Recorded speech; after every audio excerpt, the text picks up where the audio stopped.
Hola queridos amigos, gracias por acompañarnos en este nuevo ciclo 2017 de Disenso. Como director del canal, para mí es un placer comenzar este programa y anunciar que ya lleva del 2012, 2013, 14, 15, 16 y 17, 6 años haciendo prácticamente filosofía, 5 años, 6 años largos empezamos, así que es muy importante y por supuesto en el programa tenemos el alma mater de Disenso, que es el profesor Alberto Vuela. Gracias, Alberto. Gracias a vos, Juan. Yo tengo que agradecerte porque nosotros comenzamos a hacer filosofía por televisión, por internet, gracias a vos, que recuerdo que el primer año que se fundó TV1, grabamos un programa en casa. Yo estaba con una Robre de Chambre y hicimos un programa que salió muy bueno y que a partir de ahí mucha gente, por lo menos me conoció a mí, me conocían por artículos, otra cosa es la televisión. La televisión tiene un golpe que no tiene el libro, no tiene, llega, penetra en otros lugares, permanece, hay programas, voy a cenar a lugares donde la gente pone ahora el Smart, de televisión Smart, y pone los programas de Disenso, viejos profesores que me invitan a hacer y ponen los programas de Disenso, tal programa, ¿qué quisiste decir? Tiene vigencia, tiene vigencia permanentemente.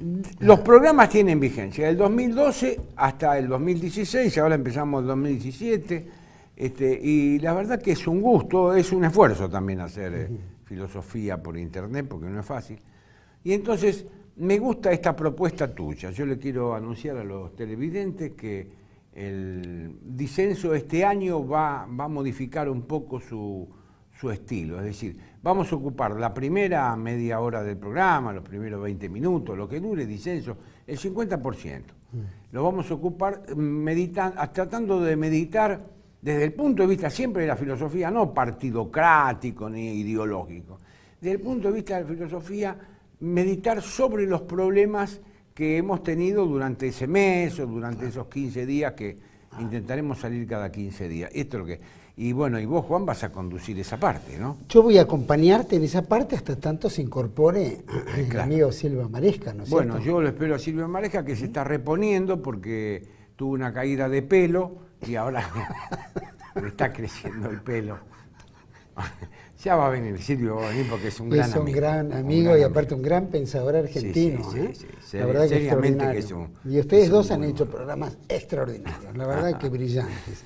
Y no ha faltado el sentido del humor. Ah, no, por supuesto. Sin humor, como decía, no hay filosofía. Y decía, Sócrates decía, la ironía es un principio fundamental. Kierkegaard lo mismo, claro. Rescate de la ironía. Y si no hay ironía, esta vida es muy triste. Es muy triste, porque en realidad, yendo a la realidad argentina, que es muy triste, lo bueno es que en estos primeros pasos que hacemos en Disenso, que te estoy acompañando hasta tanto el amigo Maresca se incorpore, es analizar también la realidad de hoy, ¿no es cierto? Porque es importante hablar de filosofía en general, nutre, enseña, muchos la siguen, pero también entender hoy cómo se explican determinadas cuestiones es difícil para el común de la gente. Y creo que esto abre un panorama, ¿no? Y abriendo el panorama, me gustaría, hay varias novedades últimas, pero como ya una pasó anteriormente y las fuerzas políticas en la Argentina son bastante complejas, ya prácticamente desdibujadas. Y las fuerzas políticas hablamos tanto partidistas como de los trabajadores, ¿no? Claro, sindicalistas, etcétera. Y hubo un encuentro de la CGT, vos tuviste un protagonismo importante en el cuestionamiento del encuentro de la CGT, y me gustaría que hicieras un análisis, ¿no es cierto?, basado en eso que muchos no entendieron de qué se trata. Bueno, esto vos te referís al famoso paro que hizo, general que hizo la CGT, el paro ¿no? sindical que hizo la CGT, que fue un paro que cometió, para mí se cometieron dos errores fundamentales que lo comenté incluso a sindicalistas amigos, fui invitado al consejo directivo el día del paro, y tuvo dos errores graves de concepción. El primero es que un paro siempre tiene que llamarse un paro con movilización, porque si no uno se queda en su casa. El trabajador se queda en su casa si no lo moviliza, ¿no? No es que sale como un militante que le encanta salir a la calle. Y el segundo elemento es que no tuvo objetivo.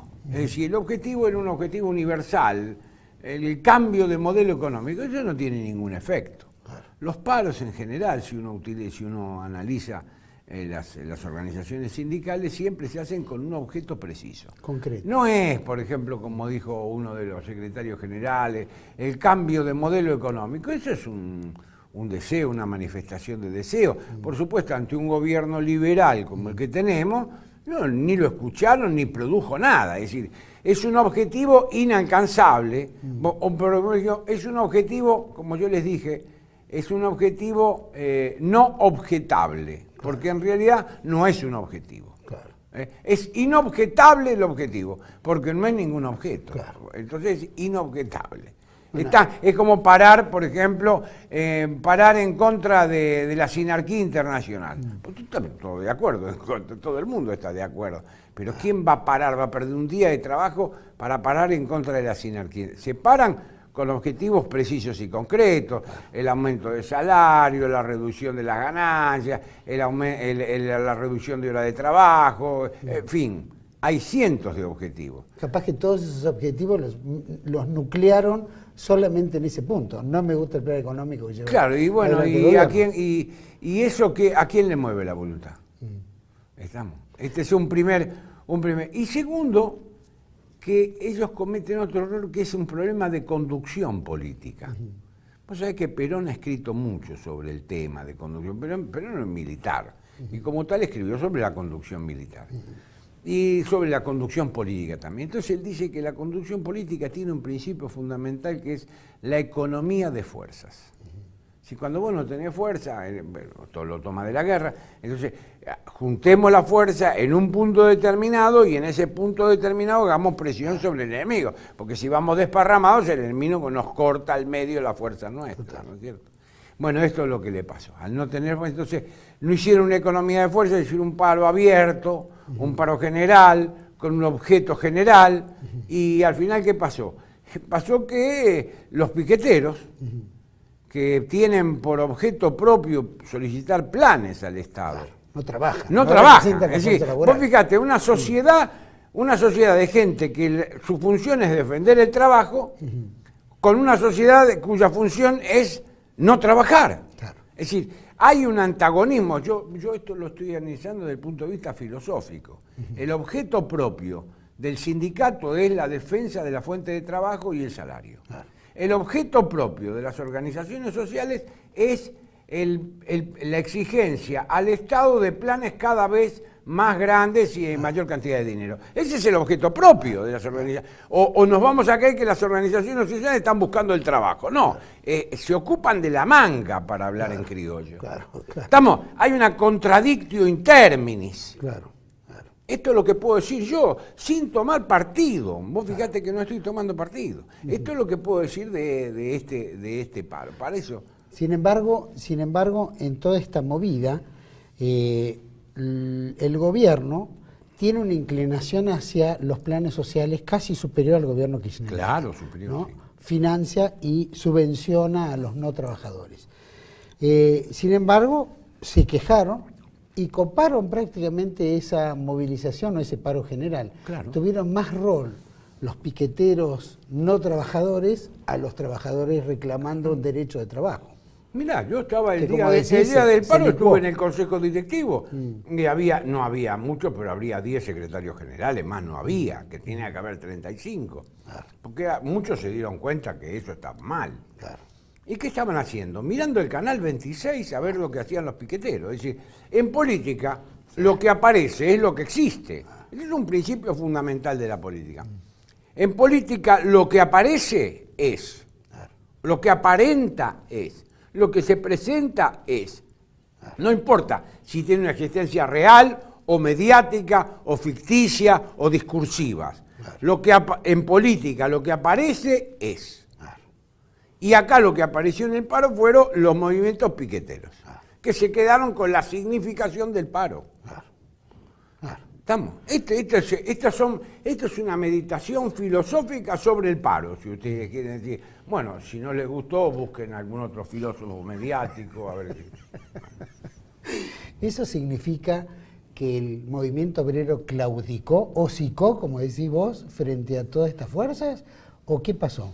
El movimiento obrero está sin conducción. Y al estar sin conducción, entonces cada indio es cacique. Entonces tiene más caciques que indios. No tiene conducción, carece de conducción. Esto es una consecuencia del kirchnerismo también, porque ya al retirarse Moyano, obviamente, pierde mucho. Hoy el movimiento obrero está en una especie de reestructuración de fuerzas porque saben que así no van a ningún lado. Están en una reestructuración de fuerzas y entonces, ¿por qué están? Pero no se reestructuran las fuerzas porque ellos quieran. No, se reestructura la fuerza del movimiento social porque ellos lo necesitan.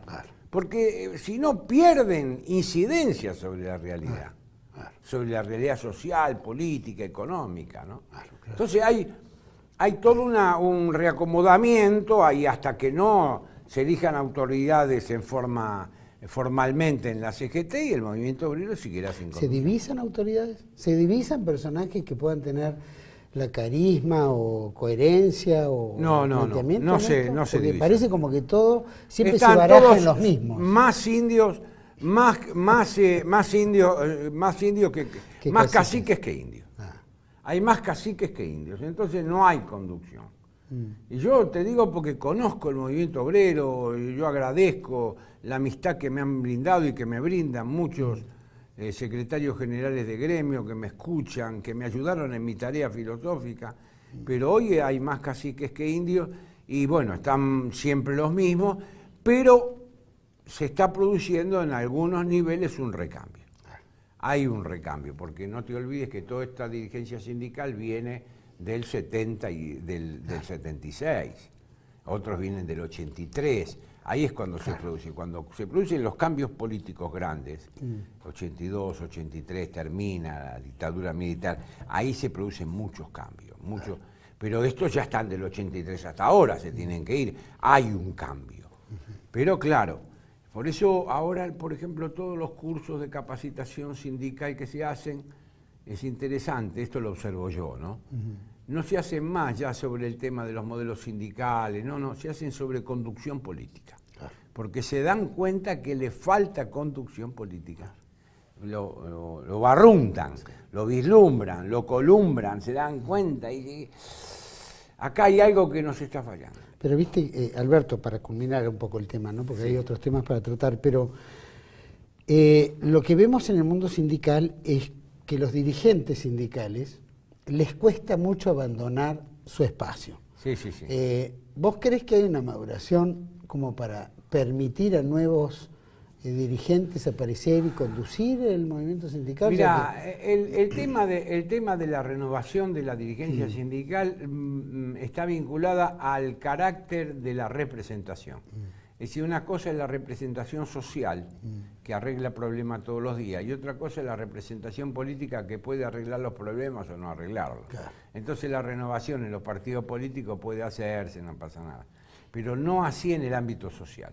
Por ejemplo, yo siempre pongo el caso, dice, bueno, están los dirigentes sindicales. ¿Y los dirigentes empresarios? Cornide, ¿hace cuántos años que está en la Cámara de las Pymes? Bueno, ese año se renovó por uno que estaba al lado de él. Claro. ¿Estamos? Es una renovación, ¿por qué? Organizada. Claro, es organizada, ¿por qué? Porque el dirigente social maneja intereses de la sociedad que conoce él. Claro. Entonces, el cambio siempre es mucho más lento que en el cambio de las condiciones políticas. Ojalá que haya un cambio, porque la verdad es que Argentina necesita una renovación en el mundo sindical, ¿no es cierto? Pero se da en todo el orden social. Por ejemplo, el tema de la iglesia. Vos querés algo más interesante que la iglesia. Esta es una iglesia que está anquilosada, una iglesia que tiene un papa que no se sabe si la iglesia está con el papa o contra el papa. El papa mandó tocar las campanas por la bombardeo en Siria, no sé qué cosa, y nadie tocó las campanas. Claro.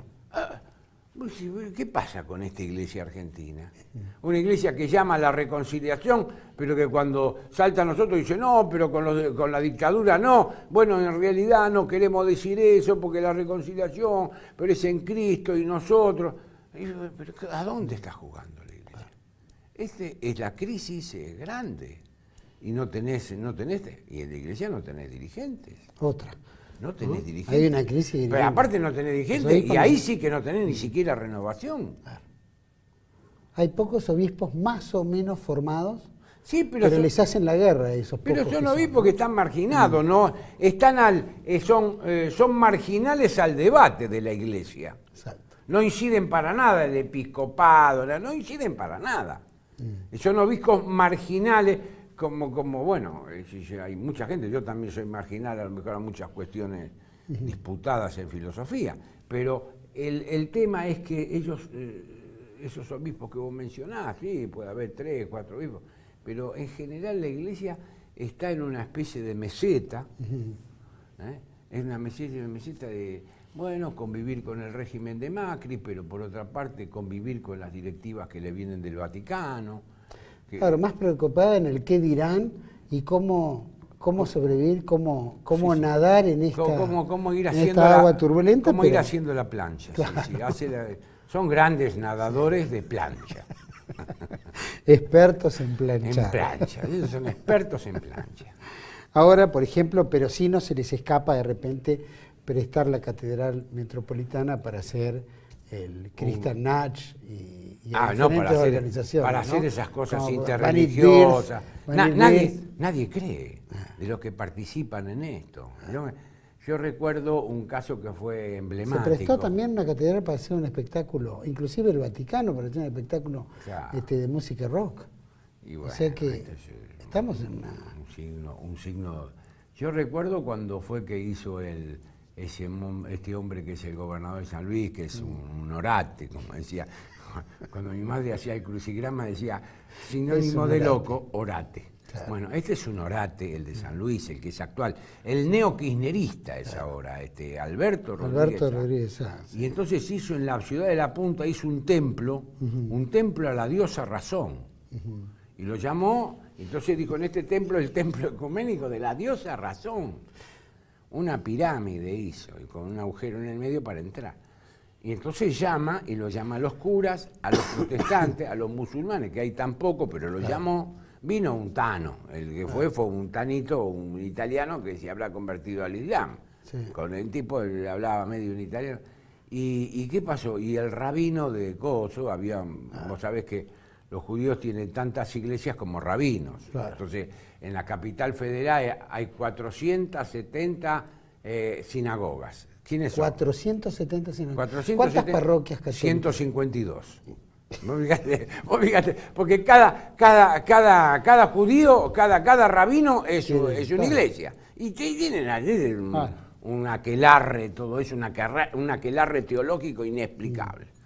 Y entonces, sin embargo, se sublevó el rabino que estaba en San Luis, el más importante que estaba ahí en San Luis, no, yo no voy, esto es una payasada. Y no fue. Entonces, al no ir él, lo otro también medio quedó disuelto. Y ahí quedó la pirámide, ahora debe estar llena de pasto, la pirámide esa.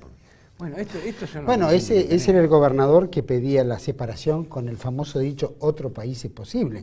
Uno creía que involucraba a la Argentina para transformarla en un país mejor, pero en realidad otro país era la intención de separar San Luis de la República. Creo que hubo un par de intentos en la época de Duhalde.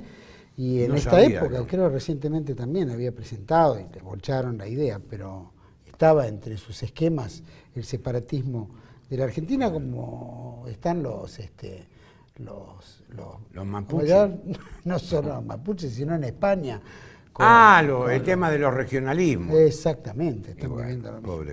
Y el gobierno de Macri también, vos decías muy claramente en la meta política que los gobiernos tienen, o lo decía también pero tiene dos vetas importantes, fundamentales, que debe cumplir un gobierno, que es la política exterior y la concordia interior. Es famoso la anécdota de Perón, ¿no? Cuando toma el poder Pinochet y Miguel de Unamuno, que era jefe de los concejales de Buenos Aires, saca una declaración en contra del dictador, y Perón al otro día lo llama, a las 7 de la mañana lo llama a la Casa de Gobierno. Los esperó, calculá, los concejales en aquella época venían descaviar toda la noche, llegan a ver a Perón estaba bañadito, perfecto, a las 7 de la mañana lo espera. Miguel dice, bueno, a ver ustedes, miren muchachos, yo tengo dos funciones como presidente. Lograr la concordia interior y la defensa exterior, y la representación exterior y defensa. Ustedes tienen tres funciones. ABL, alumbrado, barrido y limpieza. Vayan y trabajen y déjenme hacer. Tienen una más que yo, decía. Tienen una más que yo. Es una anécdota. Miguel de Unamuno la contaba toda, la contó 200 veces. Estuvo extraordinario. Sí, sí. Ahora vos fíjate, ¿cuál es la función de Macri? La concordia interior y la representación y defensa exterior. Ahora vos fíjate este pavote, porque otra cosa no se me ocurre decirle. ¿Cuál es la representación exterior? En todas las representaciones, antes se equivocó en todas. Se equivocó con Matteo Ricci, el italiano que recibió y le dieron y salió volando del poder. Se equivocó con Cameron, que lo verdugueó, y Cameron perdió y ganó May. Se equivocó con... Bueno, es uno de los motivos por el cual ha renunciado esto no se dice. Esos errores se pagan. Cuando fue lo de Menem, lo mismo. El embajador tuvo que renunciar, estaba en Estados Unidos, porque se equivocó. Son errores terribles. Este muchacho, ¿cómo se llama? Lustó. Bueno, un tipo que se equivoca de esa manera no puede dedicarte más. No sabe ni siquiera qué nada, no te podés dedicar a la política. Dedicate al estudio contable y que vayas a ver a quién le manejará la plata. Pero... Y lo mismo está pasando en Francia y en varios lugares en Europa, ¿no? Y se equivocan con las relaciones, se equivocan con las tensiones de poder. No hay una política internacional, no tenemos, siempre con la política de cabotaje. No tenemos política internacional. Eso es grave para un país. Esto es gravísimo. Mira, un hombre que conoce de este tema, que es Archibaldo Lanús, que fue vicecanciller y embajador en Francia, y que vos conocés bien. Y vale la pena escucharlo. Vale la pena escucharlo porque se da cuenta él que hay una gran improvisación en política internacional. Esto, otro de los temas, mira. ¿Cómo se explica eso filosóficamente en una crisis interna? ¿Cómo definirías un gobierno en el cual no da pie con bola en la política exterior y no da pie con bola en la política interna, porque tuvieron que dar marcha atrás tantas veces? Pero Juan, el tema es fundamental. Nosotros estamos en un proceso de globalización. Parece ser que este proceso de globalización es un proceso ineluctable. Es decir, que es necesario, se va a producir, cada vez se va a globalizar más, sobre todo las relaciones internacionales financieras y mediáticas, y las noticias, todo esto cada vez se hace más un mundo uno, un one world. Bueno, pero están los Estados-nación, con sus etos nacionales. Entonces yo no quiero bajarme de la globalización, pero quiero estar en la globalización con una identidad propia. Esto es la opción fundamental. Y esta opción no la hace Macri, no la hacen los gobiernos. Pocos gobiernos, el caso famoso de Hungría, que no permitió el tema de los inmigrantes, porque todavía se acordaban del sitio de Viena, lo que hicieron los musulmanes, que lo pasaban de huello a todo.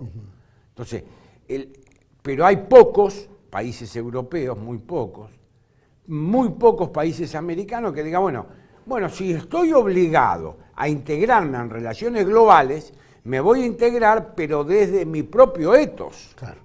De esta identidad que tengo dentro de la historia, que es ser nación argentina. Claro. Es decir, el tema acá es, como dice este gran politólogo, el gran politólogo español Dalmacio Negro Pavón, el tema es que nosotros, hay una idea moderna, una de las pocas ideas modernas válidas, que es la idea de Estado-Nación. La idea de Estado-Nación ha venido a reemplazar ¿qué? Ha venido a reemplazar la guerra de religión, la guerra de los 30 años y demás. Bueno, nosotros tenemos que tratar de consolidar el Estado-Nación uno, no múltiple como pretendía Bolivia en la Constitución del 2002. Constitución que en el 2012 modificó, porque no iban a ningún lado. Ahora vos fíjate que la asunción de Trump se suponía el fin de una globalización. Quiere decir que la globalización no terminó. La globalización no terminó con Trump. Trump lo que hizo fue adoptar un criterio nacionalista para los Estados Unidos. Punto. Nada más. Es un criterio nacionalista y proteccionista para los Estados Unidos, para generar mayores fuentes de trabajo, bajo los impuestos, y bueno, y esto es lo que está haciendo. en la política del mundo porque entró con un poco cada uno haga la suya y sin embargo pegó un vuelco 180 grados y volvió a como estaban los gobiernos norteamericanos de antes. Por supuesto. Eso es porque la política de Israel tiene, él lo manifiesta, ¿no? Una gran influencia, son aliados incondicionales y la política exterior de Israel es la política exterior de los Estados Unidos. ¿Eso peligra para Latinoamérica? ¿Peligra para nosotros? Es que nosotros carecemos de imperio. El tema de todo el continente iberoamericano y en especial América del Sur, nosotros no tenemos imperio, es decir, no logramos torcer la voluntad de aquellos que ostentan el poder en el mundo. Nosotros los poderes nuestros son siempre poderes vicarios. No tenemos poder propio, no acumulamos poder propio, ¿me entendés? Hablabas de los poderes light. Caso Papa, caso Messi, caso... Claro, nosotros tenemos sobre todo en Argentina, tenemos lo que se llama un poder simbólico. Eso sí es importante. Nosotros tenemos en el mundo, la Argentina, no ya América del Sur, Argentina tiene un poder simbólico muy importante. El tema es transformar ese poder simbólico, que es un poder light, como vos decís, un poder débil o un poder así liviano, y transformarlo en un poder fuerte, es decir, y convertirlo en tecnología, en fuerza militar, en todo eso. Bueno, esto es un mecanismo que tendría que pensarse. ¿Cómo hacemos para aprovechar ese poder simbólico, transformarlo en que ese poder simbólico se transforme en un poder real? Esto se puede hacer, no es difícil, pero no lo están ni siquiera pensando. Tiene que haber una coherencia dirigencial para decir... Tienen que consultar a la gente que sabe. No consultan, vos lo dijiste hace un rato, estábamos charlando, Juan. Esta gente no escucha, no llama, no pregunta. Son tutólogos, creen que saben todo. No consultan. Entonces nosotros estamos en una dirigencia inconsulta. La dirigencia religiosa no consulta. La dirigencia social no consulta, la dirigencia política, la dirigencia económica, están con los mecanismos de prueba y error. Esto es, desde el punto de vista de la filosofía, un filósofo que se ocupa de la verdad, y nada, pues la única ocupación de un filósofo es la verdad. Más allá de cualquier ideología, me interesa el ser de la cosa, la esencia de lo que es, delimitar lo que es en la definición de algo en su propiedad más justa. Bien lo dijiste, no solo no escucha, sino que todos los poderes que rodean al interés del gobierno de turno no permiten que nadie pase. O sea, hay gente capaz en Argentina, hay gente capacísima. Hay gente valiosa en Argentina, pensante, con criterio, con sentido común, hay muchísima, pero no la dejan llegar. No. Hay un filtro ahí que impide que el conocimiento haga luz. ¿No? Es grave eso. Esto es gravísimo. Porque entramos en una mediocridad y una chatura que nos destruye a todos, ¿no? Y el tercer punto, cuarto punto en realidad, para ir cerrando este bloque de programa, después va a seguir Alberto con temáticas que hacen el sentido, es un trabajo que hiciste sobre lo que sacó el gobierno en la Corte Suprema de Justicia de la Argentina, que es el 2x1. Ese 2x1 implicó que ahora se le va a dar a los militares, ¿no?, que están acusados, que están sospechados o que están condenados, el mismo trato del 2x1 que se le da al delincuente común. Pero Alberto hizo un trabajo muy bueno y yo te voy a pedir que lo leas. Que lo lea yo. Porque es muy valioso, creo que salió hoy a la mañana, si no me equivoco, y ya dio que hablar en todos los medios, o por lo menos en la gente pensante, ¿no? No digo todos los medios porque nadie se hace eco de algo importante, interesante. No, pero tuvo un eco, yo he recibido, críticas algunas, que contesté, pero después tuvo un gran eco en abogados, en jueces, en dirigentes políticos, en dirigentes sociales, que yo valoro por otra parte. Bueno, tiene 4 párrafos, dice, repensar la justicia. Repensar la justicia incluye el cumplimiento de la pena por parte del delincuente. Y la pena en Argentina se reduce al 2x1 de la pena cumplida. Es decir, es el único país en el mundo donde la pena no es total, sino que la pena se reduce. o se reduce por los días que está y todavía no fue a juicio, y yo creo que ahí también se reduce. Se empieza a computar desde que se empieza te a computar detienen. del momento que lo ponen a uno, le privan de la libertad. Se aplica a los delincuentes comunes que raptan y asesinan a sus víctimas, o a los que raptan, violan y matan, es decir, el secuestro seguido de muerte, violación seguida de muerte. Bueno, los que matan por matar, ustedes ven todos los días en Buenos Aires, sobre todo en Buenos Aires, en las grandes ciudades, Rosario, Córdoba, se mata por matar el delincuente. Bueno, este delincuente que tiene una condena desde el momento en que es tomado preso, desde ahí después se reduce a la mitad. La Corte Suprema de Justicia amplió el beneficio del 2 por 1 a los militares presos de la dictadura del 76 al 83, y todo el mundo más mediático y político y cultural se rasgó la vestidura. ¿Cómo puede ser que a estos tipos, que son unos diablos, Claro. que cometieron crímenes de lesa humanidad, se les permita acceder al 2 por 1? Esto es lo que dijeron todos los medios en forma unánime. La Corte es correcta si nos guiamos. ¿Por qué se guió la Corte? Por el principio ético del bonus faciendum malum vitando, hacer el bien y evitar el mal. ¿Qué dice lo de la Corte? Dice, es decir, no se aplica en bloque a todos, sino en cada caso que lo merite.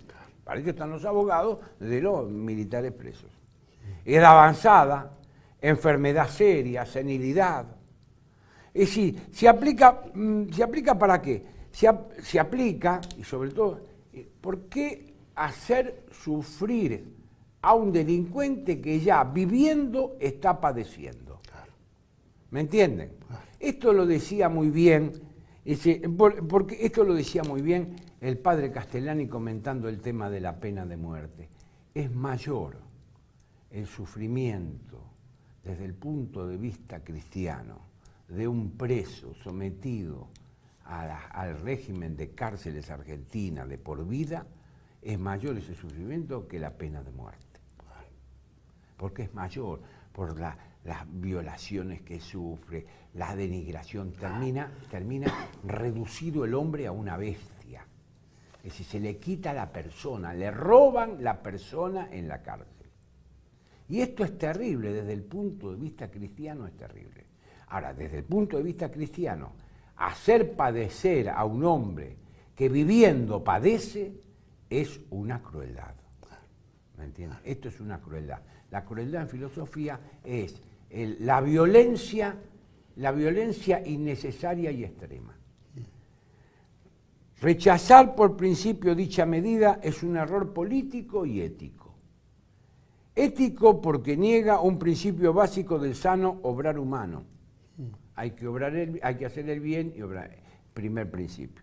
Y político porque impide el acceso a la concordia interior, fin último de la actividad política local. Claro. Esto es lo que... Nosotros hemos dicho esto y saltó una cantidad de gente como leche hervida, como si nosotros estuviéramos a favor del proceso militar, de la dictadura militar. No, no. Nosotros, desde el punto de vista filosófico, es un gravísimo error que ha producido sufrimiento terrible, el tema de la imprescriptibilidad del delito. Todos los delitos prescriben en el mundo. Fíjense ustedes, si todos los delitos prescriben o no, que hasta la Iglesia perdonó a los judíos la crucifixión de Cristo. Hasta la crucifixión de Cristo tuvo un límite. Oye, qué interesante. La imprescriptibilidad, no existe la imprescriptibilidad. Lo que pasa es que el derecho, lo que quedaba del derecho romano, fue tomado por aquellos que armaron todo el tema de la ideología del Tribunal de Nuremberg. Claro. Porque es el Tribunal de Nuremberg que quiebra el principio del derecho, el que establece dos tipos de criminales. El criminal nazi y el ladrón común. Entonces comienzan con el tema de lesa humanidad. Dice, lesa humanidad es no prescribe nunca, no. Esto es un gravísimo error. La historia pasa. La historia tiene que pasar. Pero los teóricos del Tribunal de Nuremberg crearon la teoría de que el pasado no pasa. que es la teoría de quién, del resentimiento. Claro, el odio, el resentimiento. El odio, el resentimiento. Ese resentimiento profundo, La venganza. que en el fondo ese resentimiento se ha manifestado también en quién, en contra de quién, en contra de Cristo. Porque lo que se ha querido es reemplazar con los tribunales de Nuremberg y todos los juicios que vienen después, se ha querido reemplazar o equiparar el dolor de Cristo en la cruz con el dolor de los judíos en los campos de concentración. Esto ha sido el tema. Y este es el tema profundo que está en este error gravísimo del 2x1 y en el tema de la resistencia a esta meditación que nosotros hacemos. Es tal cual. ¿Te Que gustó? es carencia de ¿Viste Dios, que no? carencia de Dios, ¿no es cierto? Porque obviamente existe y atrae toda esta venganza, este odio, este resentimiento, esta amargura que encima se hace trasladar a diferentes generaciones, Exacto. que ni siquiera la viven. Exacto, ni en siquiera un la pasado que no experimentaron. pasa. Exacto, es un pasado que no pasa y nunca cicatriza. Es una herida que siempre está abierta y Bueno. lamentablemente trae rencor. ¿Te gustó? Alberto, Está me bien encantó. Creo que lo que amerita, hicimos. hemos tomado un whisky porque creo que no se puede hacer filosofía sin tomar un trago, ¿verdad? Efectivamente, así decía Platón. La filosofía se da en el banquete, que es cuando uno termina de comer, cuando toma vino o se toma un whisky. Yo creo que esta primera parte Muy salió. bien. Vamos a ver cómo Salud. sale la segunda. Y Salud. ahora va a ir Alberto Boyle en su segunda parte. No se vayan, ya volvemos después de este corte.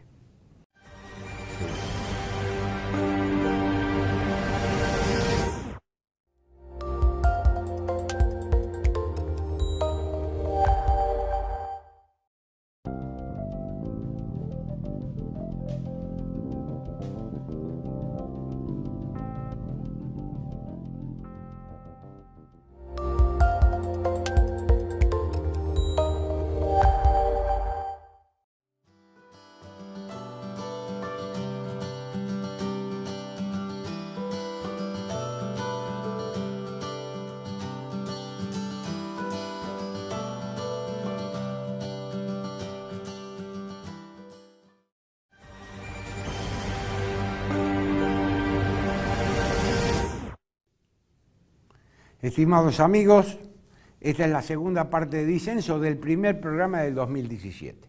Ya hicimos la primera parte, que es la filosofía aplicada a los problemas políticos, por lo menos argentinos, en fin, tampoco somos unos monosabios nosotros.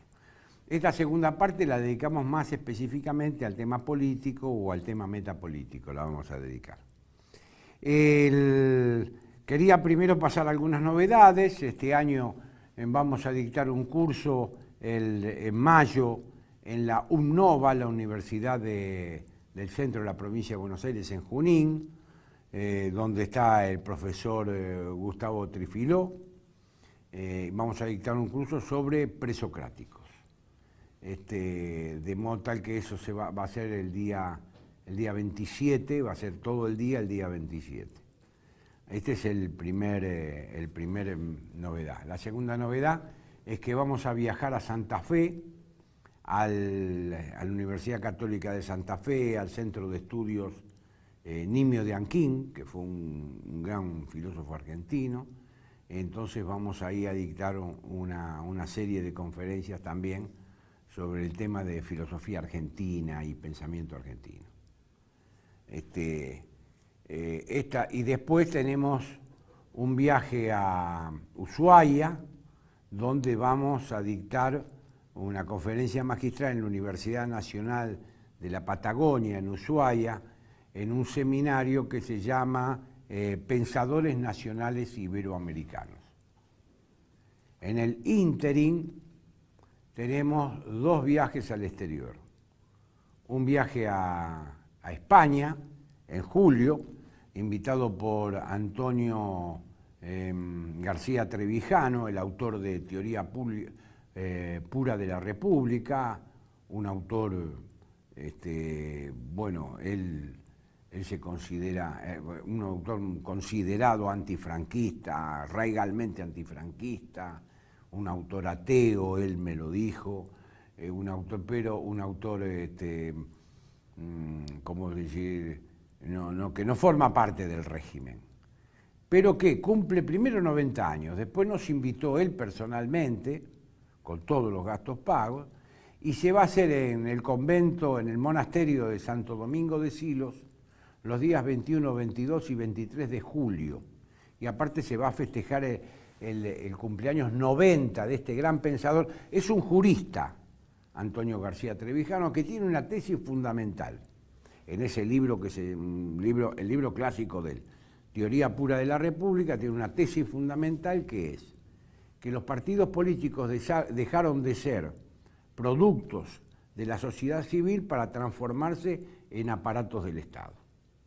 Una tesis cierta y válida y correcta, ¿no? Y el segundo, tenemos un viaje en septiembre a Perú, donde vamos a hacer dos conferencias magistrales y una mesa redonda. Una conferencia magistral en la Biblioteca Nacional de Perú. Vamos a hablar sobre Alberto Wagner de Reina, que fue el filósofo existencialista más significativo del siglo XX que dio América del Sur. Y otra conferencia más también sobre él, y después vamos a dar un curso sobre el tema del disenso, mi teoría del disenso, ¿no? Que dicho sea de paso, vamos a desarrollarla en algún programa acá en este mismo canal. Bueno, esta en cuanto a las novedades. En cuanto al tema filosófico que nosotros queremos abordar este año, yo he hablado con Silvio Maresca, bueno, hoy no pudo estar, pero bueno, estará en las próximas. Lo que nosotros pretendemos es sumarnos a la disputa filosófica hoy, contemporánea, en el año 2017, qué disputa filosófica se está dando en Europa, qué disputa filosófica se está dando en los Estados Unidos, qué disputa filosófica se está dando en Rusia, qué disputa filosófica se está dando en Iberoamérica. Nos queremos sumar porque tenemos los contactos para eso y queremos sumarnos a esta disputa para no quedar como meditadores marginales. El tema fundamental de la filosofía hoy, 2017, que se plantea, es el tema de las identidades. Este es el tema fundamental de la filosofía europea, americana e iberoamericana del 2017. Y que viene ya del 2016, 2015. ¿Por qué? Porque el mundo está sometido a una globalización de hecho en dos campos fundamentales. El campo de los medios masivos de comunicación, los más media, y en el campo de las finanzas, el dinero financiero que transcurre de un lado a otro en segundos. Por eso las transacciones financieras son 50 veces las transacciones comerciales. Es decir, sobre una venta de trigo sobre esa venta de trigo se hacen 50 transacciones financieras que se financian, se desfinancian, se giran, van, vienen. Es lo que se llama la burbuja financiera internacional. Y bueno, y nosotros no podemos trasladar nuestro ser a través de las ondas de Internet. Nosotros estamos acá. Yo estoy en Buenos Aires aquí y ahora grabando.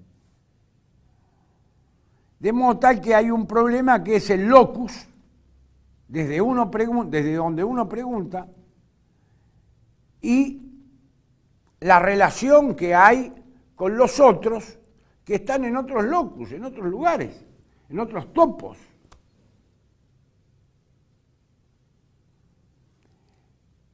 Pero contamos con un elemento fundamental que es los medios de comunicación, el Internet, todo el desarrollo tecnológico, que hace que yo en este momento esté tanto en Japón como en Estados Unidos, como en París, como en la India, o como acá en América.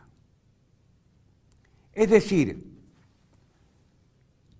la filosofía se está planteando lo que es el tema que hablaba Heráclito, el genius loci, es decir, el clima, suelo y paisaje a partir del cual pregunto, y ese clima, suelo y paisaje tiene que estar en mi pregunta. No puedo preguntar en forma neutra qué es la filosofía, qué es el hombre, no, el quién. Hoy la filosofía no se plantea por el qué es el hombre como Descartes, o mismo Aristóteles o Platón. No, ¿quién es el hombre? Ese quién supone un enraizamiento. Ese quién supone una pertenencia. Bueno, este problema de las identidades tiene que ver con el enraizamiento y con la pertenencia a partir de la cual se hace la pregunta filosófica. La pregunta filosófica que puede ser como la de Leibniz, o que después repitió Heidegger, ¿por qué se genera el ente y no más bien la nada? Esa pregunta por la identidad tiene otro condimento importantísimo, que es la lengua. Humboldt decía que según sea la lengua, así es la manera de pensar. La lengua tiene categorías que condicionan nuestra forma de ver el mundo. La lengua nuestra es el castellano. Lo que en España llaman español, en Europa llaman español. Bueno, ¿qué quieren que les diga? Nosotros acá toda la vida fue castellano. En todos los países de América se enseñaba lengua castellana, castellano, literatura castellana. Claro, en España no lo pueden decir porque cada vez que dicen castellano piensan que se refiere a la comunidad de Castilla. Entonces se arman unos toletoles. Pueblo chico, infierno grande. Bueno, castellano o español, para el caso es lo mismo. Es una forma de ver el mundo. Y decía Gilberto Freire, ese gran sociólogo brasileño, nosotros, el hombre hispano, el hombre de la cultura hispánica, el hombre de lengua hispánica, porque ustedes saben que Brasil es tan hispánico como nosotros, por más que hablen en portugués, el hombre hispánico habla 4 idiomas, o por lo menos los entiende sin tanto esfuerzo, que es el castellano, el gallego, el portugués y el catalán. Esos son los 4 idiomas. Nosotros somos hombres de 4 idiomas. Entonces decía Gilberto Freire, no importa que la grandeza del hombre hispánico, el problema es cómo el hombre hispánico encara el futuro. Es decir, la aventura del futuro desde la hispanidad o desde lo que es el hombre hispánico, cuál es la expresión de nuestra lengua. Esto es interesante. Gustavo Bueno, que acaba de morir el año pasado, que fue el último gran filósofo que dio a España, filósofo materialista, filósofo del PC, escribió La Voz Materialismo, un tipo, yo lo conocí porque me invitó en el 2012 a la Escuela de Filosofía de Oviedo, fui a perorar allá. Un hombre me decía, profesor, el concepto de nada, la mejor expresión del concepto de nada se realiza en castellano y en ninguna otra lengua. Es cierto, hay cosas que solamente se pueden expresar en una lengua, es más profunda. Por ejemplo, el concepto de soledad, solo. Fíjese, hasta los ingleses han adoptado el término solo. La resonancia que tiene ese término, la raíz etimológica del término. No hay ninguna expresión en alemán que se pueda equiparar a solo. Fíjese usted lo que le estoy diciendo. Y eso que los alemanes tienen el monopolio de la filosofía, o dicen tenerlo. No hay ningún término en francés que pueda reemplazar a solo. No hay ningún término en inglés que pueda reemplazar a ser. Tiene que decir to be. No tienen en inglés, no tienen el término en francés no tienen el término ente. Tiene que decir étant, que no significa nada para ellos. Nada, porque no lo usan, nosotros sí. Está el ente municipal. El ente lo usamos por un montón de cosas. Recuerdo la primera definición que aprendí en matemáticas, en el primer día del primer año de la escuela secundaria en matemáticas, un profesor que tenía yo que se llamaba Acerboni. Y al primero que le tocó examen en el colegio fue a mí. Me tocó hablar sobre el punto, me acuerdo como si fuera.